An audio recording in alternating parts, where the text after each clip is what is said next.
Our next speakers are a dynamic duo. Amanda Daniels co-founded the first peer-led support group in Los Angeles for women living with heart disease and is a spokesperson for the American Heart Association.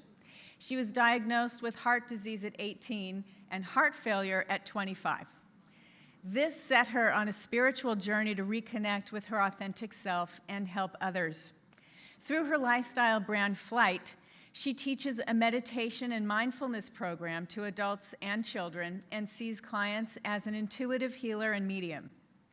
Dr. Carol Watson is director of the UCLA Barbara Streisand Women's Heart Health Program at UCLA and a national leader in the field. In 2017, she was named Cardiologist of the Year by the California chapter of the American College of Cardiology. These women speak from experience about what we need to know for heart health. Please give a warm welcome to them both.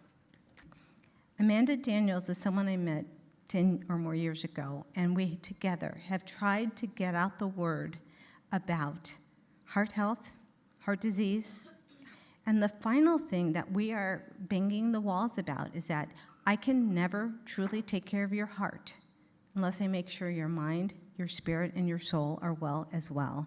And Amanda can help tell us about that.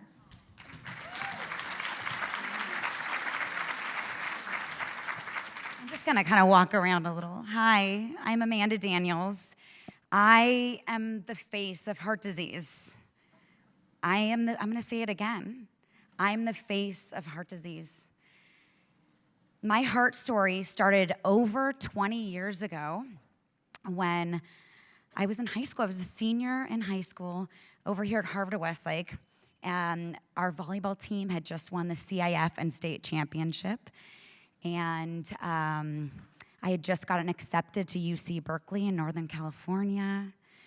I went in to get my wisdom teeth pulled, right? It's a routine procedure. Oh, I love seeing so many amazing faces here.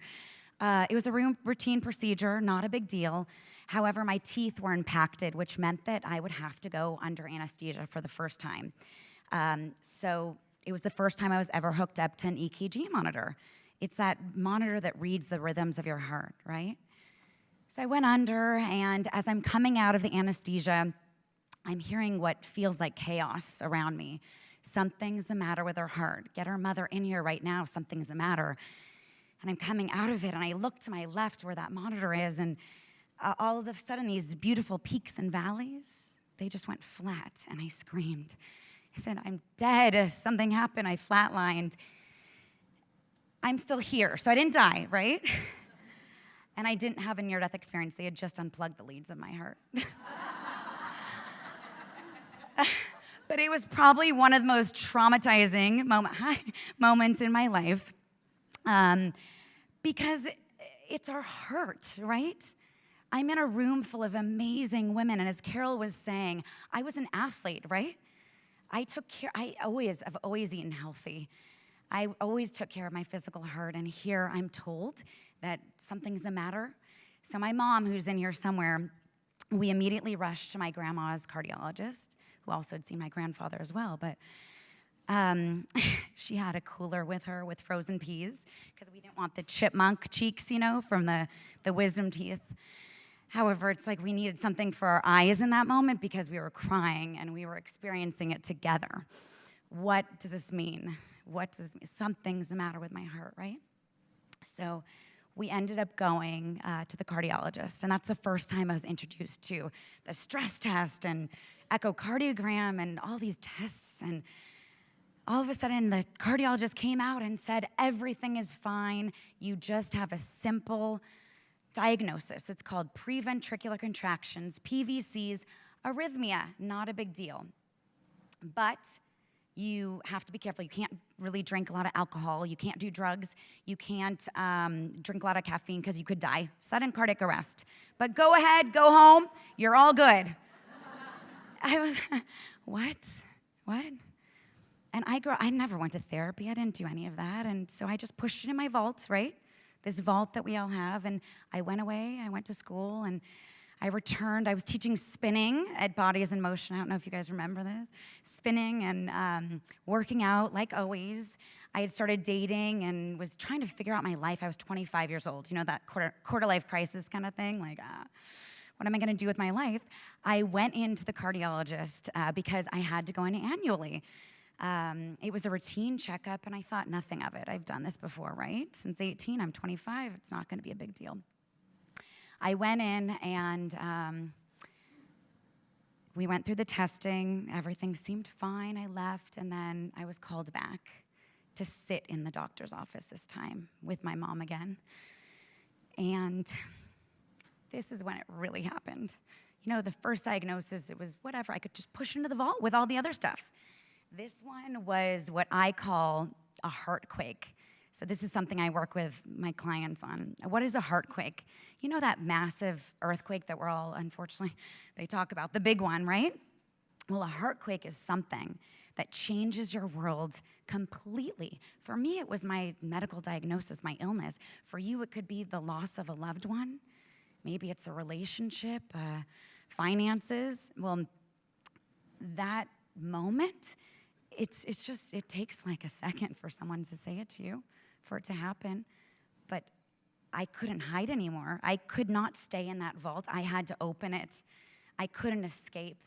You know, I've created this brand called Flight, and it's force multiplied by light. I was forced out of the inertia of just being, of just passing by, like, you know, living life just to pass by. And I realized I have to start living if I'm gonna actually live. So what the doctor said, and my heartquake, and what he said is, he said, okay, you have a new diagnosis now. Unrelated, maybe, or maybe it is related, but unrelated. It's called idiopathic dilated cardiomyopathy. And what is that? It's a weakening of your heart muscle. You might need a heart transplant. You probably can't have any children because the strength of your heart is so weak. And starting today, you're gonna be put on medication that you're gonna be on for the rest of your life. I didn't know, are you kidding me? It was devastating, and he's here, but there he is. I just started dating someone who's now my husband, my partner in life, who actually is part of the reason that I'm here. Apart from doctors like Carol Watson and I'm so indebted to UCLA. Dr. Greg Fonarow, Shiv Kumar, Dr. Pamela Boyer, who we'll talk about later. So I ended up realizing that I have to move through this. I have to move through this heartquake. I have to, you know, it was forcing me to ignite that light within. Who am I? What is my purpose? It's like all of us are here, and there's so many different moments in your life where you encounter these experiences, right? And it's like, why am I here? And I started realizing, oh my gosh, this is so hard, and there has to be a reason for it. Please, like, there has to be a reason that this is happening to me. And as Carol said, even us meeting just 10 years ago, like the different stages of moving through this. And I had no one to talk to. I was 25 years old. I finally met a therapist for the first time and opened my vault and opened up all my fears of dropping dead at any moment. You know, with my condition, cardiomyopathy, it is the #1 cause of heart transplants, and most people figure out that they have it, especially at a young age, is because they drop dead. They suffer sudden cardiac arrest. And of the people that suffer sudden cardiac arrest, they actually end up, sorry, I'm gonna wrap it up. 10% survive. So I'm here for a reason. And I co-founded the first peer-led support group here in Los Angeles for women living with heart disease at UCLA called Women Heart of West LA. So if you're interested, you have to come find me, and we're gonna talk more about the group. But I have one more thing to add. I know you want me to wrap it up. I have 3 beautiful daughters now, okay? I have a 10-year-old, 7-year-old, and a 15-month-old, and it is all because I believe in incorporating the combination, and thanks to the Semel Institute, and also to people like Dr. Carol Watson with the Barbara Streisand Heart Health Center, it is the whole body. And thank you for letting me share my heart with you.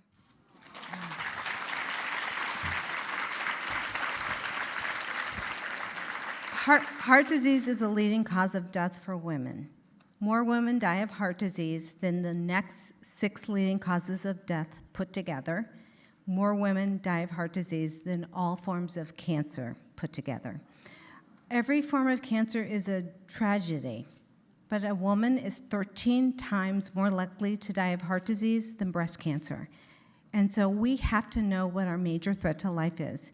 Stress is part of that equation. There's a lot of evidence that women bear a greater toll from stress, anxiety, and depression than do men. It's bad for everyone, but it's especially bad for us. And even when we don't feel like it, we may be being attacked by our stress hormones. Thank you very much.